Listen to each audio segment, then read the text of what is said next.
Hey, so how you doing? My name is Matt Moyer. I'm one of the hosts of Wake Up 717. I also have my brother here with me as well, Mr.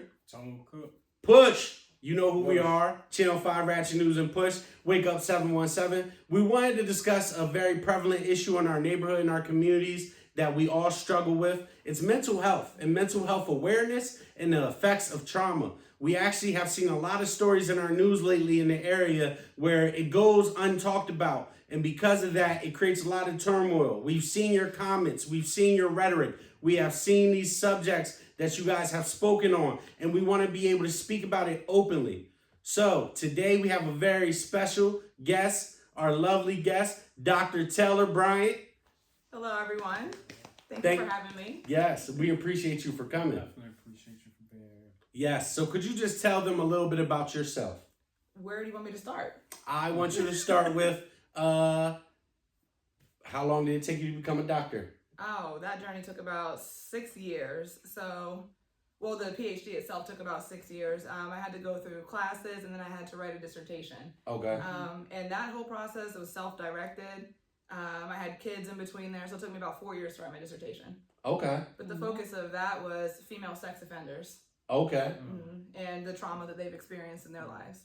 That's just the PhD journey, though. That was just the PhD Yes. journey. Wow, okay. So as you see, she is very well trained in this, very well versed as well. That's why this is the perfect guest to bring up to Wake Up 717. I do want to cut you off real quick. I want to ask you another question before we move forward. What sparked your interest in becoming a doctor? I can remember being in my teens, and my mom and I would sit on the couch all evening, and we would watch Law and Order SVU, Okay. CSI Miami, and I was always interested in crime. Okay. Not like the crime itself, but the behaviors behind it. Like, what does somebody have to be going through or have experienced to be doing the things that they do? Right. Especially sexual abuse. That's always been my area of interest and expertise. Okay. And then, so I knew I had to go to school for psychology. Went to Shippensburg, and that's Yes. where I met Matt. Okay. Shout out to Harrisburg University. We met each other at East. We actually went to high school Oh, together. that's right, I forgot. Yeah, look, she forgot a whole couple years there. It's okay. She's still a friend. That's right. Yeah, we went to the same high school and Yes. the same undergrad. Yes, we did. But after I graduated from Shippensburg, I worked at a local school called New Story. I'm not sure if you guys are familiar with Where's it. that? Off Commerce Drive. It's actually Okay. right around here. Okay. Those kids have been diagnosed with autism or behavioral issues.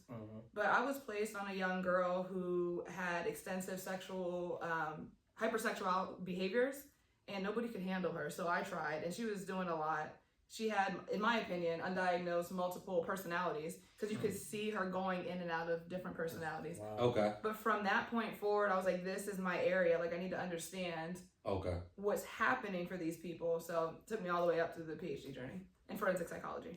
Wow. That's special in itself. Right That was a there. great question as well, too, That's- Tone. But that's big for you to just, for you to take that type of passion, trying to figure out what's causing people to do certain things in their lives. I think that's special. Right. It's a blessing. Those behaviors now and what you're going through mentally and the turmoil. Yeah. So let's dive right in. You say your area expertise is sexual abuse. What do you say to the young person who's going through that situation right now? Sexual abuse is very scary because a lot of times the survivors feel like it's their fault. Okay. They did something to welcome the abuse or the attack. Okay. If I didn't go into that dark room, that wouldn't have happened to me. If I didn't wear this, that wouldn't have happened to me. If I wouldn't have been intoxicated, that wouldn't have happened to me. So if you're struggling with sexual abuse or experiencing something like that in your life, it is not your fault. You didn't ask for that to happen. You didn't welcome that into your life. Somebody took advantage of you. They were the perpetrator. It's their fault. Right. And Amen. I always say that shame is like mold. It grows in the dark. Wow. So if you keep what's happening to you in the dark, it's going to continue to grow like mold. You're going to start to become angry. You're going to start to not trust people, overgeneralize that. Like, you're not going to trust anyone based off the actions of one or two people. Hypersexuality, you might find yourself getting into a lot of sexual relationships, not being safe, being risky, and it all ties back to that sexual abuse. So don't let it grow like mold into all the areas of your life. Share your story with somebody. Right. Get it out with somebody that you trust that can help you. Right. And it's the lack of emotional attachment to sex because of that abuse. You see what I'm saying? And that's what that hypersexuality gets even worse, because then after you share yourself with that person, you feel disgusted. Yeah. Because you truly didn't want to do it, but it became a norm to you in life. And that's so scary that we go through this. A lot of times, even, this is a statement, but I want to kind of go into my question. But young men deal with this in silence a lot. And sometimes it's close relatives, older uncles, older cousins, especially in our black neighborhoods. And we just deem them as the crazy uncle who everybody needs to stay away from. We don't believe their stories. Have you seen, or how do you deal with a young man who doesn't know how to come out about molestation? Can I add a little bit to that? Yes. We cannot forget about women. Okay. Because like I said, my whole dissertation and study was on female sex offenders. Okay. And it can be seen as cool. Like, you're 16 years old, right? And there's this 35-year-old woman who you're sleeping with, and that is sexual abuse. That's statutory. That should not be happening because of that age difference. But I want to pull in the aunties too. Do you know what I mean? But if you are a young man experiencing that, like you mentioned, there's a lot of shame and stigmas behind that. If your perpetrator is a male, you don't want to share it because you don't want people to be saying you're gay, or you don't want people to make fun of you or spread that in the community. That's a hard one, because trust, you're probably struggling with trust as it is. Who is that person that you can reach out to and say, this is what's happening to me, unashamed and unjudged? And not to cut you off, but I do want to tap in on that, because that's a subject, man. That's a coming from our communities. We are frowned upon by reaching out for help in certain things, especially when dealing with sexual acts. If a child is being molested in any way, my first thing is that you should go to somebody, contact somebody, and speak with somebody, because, like I said, in our communities, it's big words though. We tell our people, don't say nothing. This is just, it'll pass by, or that's your uncle, or that's him. Just stay away from him. And now, when I say also with mental health, is that adds on to the pressure that's stacked on your shoulders and everything else, for you not to be able to be open to anybody else. So in our communities, I think that we need to dig deeper when things like this happen and say something, especially in schools. Somebody to speak with school, because what we've been hearing lately, and we've been hearing about this turmoil of these students that aren't even comfortable with their parents going to them about these teachers that might be a little bit too touchy. That's right. See what happens is the people that are here to mold our young minds, that are here to educate our young minds, sometimes might even be the perpetrator of these acts.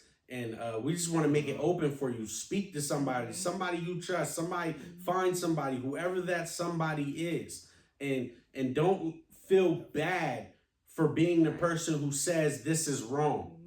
And taking it back to the shame, it's like it grows like mold. When you speak up about what's happening to you, you likely will find other people that come out and say, that experience happened to me. Mr. So-and-so did that to me, or Community Bob did that to me. And then it stops, because all eyes are on this person. Right. They're either going to get in trouble by law enforcement, or they're just going to go away and hide, because they're going to have their own shame from what they did, rightfully so. And that's a great point you just made, because actually what Matt just made, because it was a situation that we've been dealing with. I don't want to put too much information out there, but it involves even schools. Now, if children are open with coming to you asking for help, then it should be taken seriously. It shouldn't be taken as a joke. And if it's more, and like you just said, that when one person comes, more come. Right. And this is the situation that's happening now, whereas though you got other young females that's coming out saying, well, this person touched me inappropriately. And another thing is, it's sad that when they're reaching out for help, and these are ones that's in positions like teachers, they're teaching you, so it's kind of hard to go against this person that you have to see every day, because now it's like, this is the people that your parents placed you with to for security, for learning purposes. So how do I go against that. So It's if anybody's going, if anybody's going through anything, please reach out. I just had to repeat that again. Reach out to somebody. For sure. It's authority, and that's where a lot of the abuse comes from anyway. It's somebody that you view as authority or power over you. Okay. So like the institutional, like the teachers sexually assaulting their students, these people will use that power to keep you in your place. Right. If you say this, I'm not going to give you an A in this class. Yeah. If you do this, your mom isn't going to love you anymore. If you tell your mom, I'm going to kill your family. I've heard it all. Yeah. I've heard it all. And a lot of those tell-alls that they're trying to say to you to keep a secret, they're insecure themselves and they don't want to be caught. Right. So you actually hold all the power, which is why they know that, and they're telling you those things to keep you scared and in your place. Yeah. Don't allow that to keep you in your place. Reach out to somebody and tell somebody that what's happening to you. There will be an adult out there that will help you. And if there isn't somebody that you think that, reach out to Matt Moyer, myself, and the doctor. There's 3 people right here who's going to help you. We're always open for it. So remember, this is a community. And wake up 717. Now, I want to transition a little bit. So now I've seen a lot of prevalent issues in our neighborhood about not having enough mental help, like mental health facilities. A lot of people having mental breakdowns and being detained, let go hours later, not being admitted anywhere, feeling like they have no help at hospitals. How do people work around that? That's difficult because I feel like a lot of funding has been pulled from institutions that are supposed to help people and redirected and placed in other areas, in my opinion, that don't matter. But you have to do your research and find agencies that are willing to take you in and to help. And I'm associated with 2 of them. Can I share those? Yes, by all means. I am a clinical director of the Harrisburg Area Learning Academy with Dr. Dawn Crossan. Dr. Dawn Crossan. Dr. Dawn Crossan, you know who she is. Yes. Most of her events and stuff. I hosted a gala for her. Dr. Dawn Crossan is an amazing person. Another person you can reach out to. That's right. So at her agency, there's 2 different programs. There's something called Intensive In-Home, where we work with children between the ages of 3 and 18 that have experienced any type of abuse, sexual, physical, neglect, parentification, you name it, we help that. And then there's the population of 18 and older. So if you've experienced trauma, 18 and older, we can help you with the TRC. I also have owned 2 businesses of my own. The one is called Empress Evolve, and we help. My area of expertise is maternal mental health. So moms that have postpartum depression, postpartum rage, psychosis, OCD, all of that. Because as we were kind of speaking on earlier, when the mom or the parents are going through things, it passes down to your kids whether you try to or not. Our kids pick up on that. So your mental health as a parent, as a mother, is imperative. Yes. We have different niches that we help under Empress Evolve as well. Men, adolescents, the Hispanic community, we have a Spanish speaking coach. And then I just actually launched a business yesterday, 2 days ago, called Tailored Pages, which is freelance content writing and curriculum development for trauma. Yes. Okay. So I did see that. Yes, all of and those. it involves a good friend of mine, Tommy Bryant, her wonderful husband. Yes, they are business partners, and he actually has lessons as well for drumming. He's an amazing drummer, church-going, God-fearing man. So there's a lot of people out here who you could contact, who you could talk to. As she said, and if you could just one more time, could you reiterate all those businesses for people? Yes, the Harrisburg Area Learning Academy, Empress Evolve, and then Tailored Pages. Okay. All trauma focused, all can help you when you need healing and you're ready to be in that space. And for all those who don't know, there is a 988. I do know, is it pound 988 or do you just hit 988? Just 988. Just hit 988, which is the suicide helpline. That's another huge subject. We let all these mental health issues just pile up, and we try to suppress them until the point where we give in and we think that we're less than. And then that's when it gets to the point of suicide. And we see it all the time. And it's so hard to have to share news as somebody who has to report news to our community about another person taking their life. We do not take this lightly. And I just want you guys to get help, know you're loved, and to just reach out to somebody. And it's okay if you have to pray, meditate. That's another thing about mental health I wanted to touch upon. The steps of self-care. Could you just explain to me what your self-care will look like? For me or for people that are... For you, and then we'll speak about the people. My self-care, especially because I am a mother of a 3-year-old, well, almost 3-year-old, and a 3-month-old, is taking naps. I need to sleep when I can. When I have a break, I will sleep, or indulge in a little Netflix binge. That's my self-care.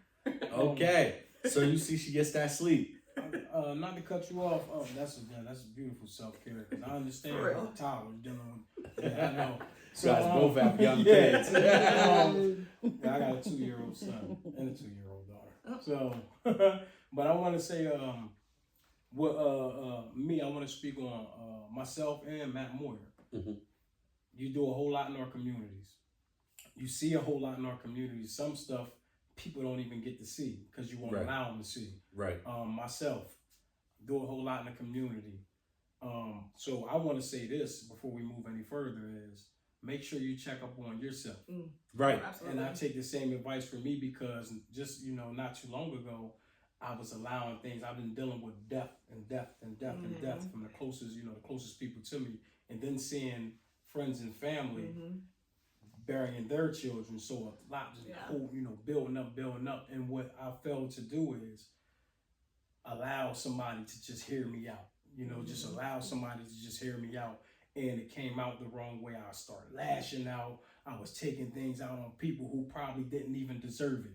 So I had to, it was a big relief getting it off my chest, but there's other ways that I could have went about doing it better. So for anybody, especially me and you, we need to open up more. We need to talk more, even if it's just 5 minutes from, out of your day or out of your time. We need to do it. I just wanted to get that out there before we move further, because it'd come out the wrong way. I want to say something for you two anyway, because mental health within the Black and brown community, especially men, I think people take it lightly. But when it comes to you guys, like, there's 61% of that community struggles with mental health and has experienced at least 1 out of 10 types of trauma. Right? You guys are supposed to be strong and take care of everything and not be, express your feelings, express your thoughts, because that is seen as weak by society. That's not true. And that builds up the pressure that you were saying that can lead to, well, nobody cares about me. Societal pressure. I'm gonna end my life. And it's over. And it's over. And that's the ultimate, step to take. But you guys matter. You guys matter. And I think everybody watching that today needs to know that, and you guys need to know that. What you go through is valid. What you see, what you experience. There is a thing called vicarious trauma, so you can take on the trauma of other people. Yes. You have to talk about that and have to get it out. Definitely. Okay, so I know that this gets very extensive, but you said something, 10 types of trauma. Could you list those? There's something called the Adverse Childhood Experiences Questionnaire, and there's 10 different questions on there. I'm not going to get all 10 of them accurate, but were your parents in jail? Did your parents go through a divorce? Were your parents alcoholics or drug addicts? Did you experience sexual abuse? Did you experience physical abuse? Oh gosh, I would have to pull it up on my phone. It's okay. But if you have 4 or more, you're more likely to become a drug addict yourself. Wow. You're more likely to have physical health issues, high blood pressure. Wow. Like mental health impacts. It's associated with a lot. It's all linked. Correct. Mind, body, soul. Trauma lives in the body. Okay. The body remembers trauma. So even if you think it's been compartmentalized or you're not going to experience it again, you're wrong. It comes out. Another thing about trauma I want to say is, inside in the communities, this is what I really failed to understand. And I think I mentioned to this, beforehand. Now, even with gunshots going off in our communities, rather than take cover, get out of the way, in our communities we have a problem with, and I say we because I was one of those. I say we have a problem with going to it and say who's shooting, rather than getting out the way and protecting yourself. Right. And that's trauma. Right. 100%. And that's when I work with the youth that are living that lifestyle, they think that that's normal. That type of behavior, that experience is normalized. It's not as traumatic. And research will actually show you walk away with the same trauma responses as war vets when you live and you grow up in neighborhoods that are surrounded by gun violence and domestic violence and all that. Same. Mm. And that's why I say I can relate to to a lot of it. And everything that you mentioned off on the list that you did get through, which was about 6. Mm-hmm. I can relate to every single last one. And it's sad because I know it's a lot of people that's just like me, but they aren't even on the level yet whereas though you can talk to somebody about it. Mm-hmm. So that's a big thing, man, in our communities. And I always stress the fact that, and Matt knows, like, we got to start asking and checking up on people, even if you're not, if you can't check up on everybody. Right. You have to extend your hand and check up on people and ask Mm-hmm. how they're doing before it gets to that point. somebody killed themselves or somebody was drinking too much, they couldn't take it. Mm-hmm. And it's so hard to talk about sometimes. Sometimes we try to open that door to speak on how did this person lose his life. We always want to keep it under wraps, undercover. You don't want to bring, a lot of people are afraid of shame bringing to your family, but shedding light could save another life. See, that's the thing here. Shedding light on any type of abuse, any type of trauma, there might be somebody else who doesn't know who to talk to, but you could be that person that gives them an ear because you've been through it and you've lived through it and you learn how to heal through it. A lot of times we also escape therapy. That's another big thing I wanted to press upon. I feel like we're not raising people to want to become therapists. They don't know what it takes to become that you can become that there is a path that you could go to school for, that you could be a counselor. Even if you don't want to be a psychologist, you could be a psychiatrist, you could be a social worker.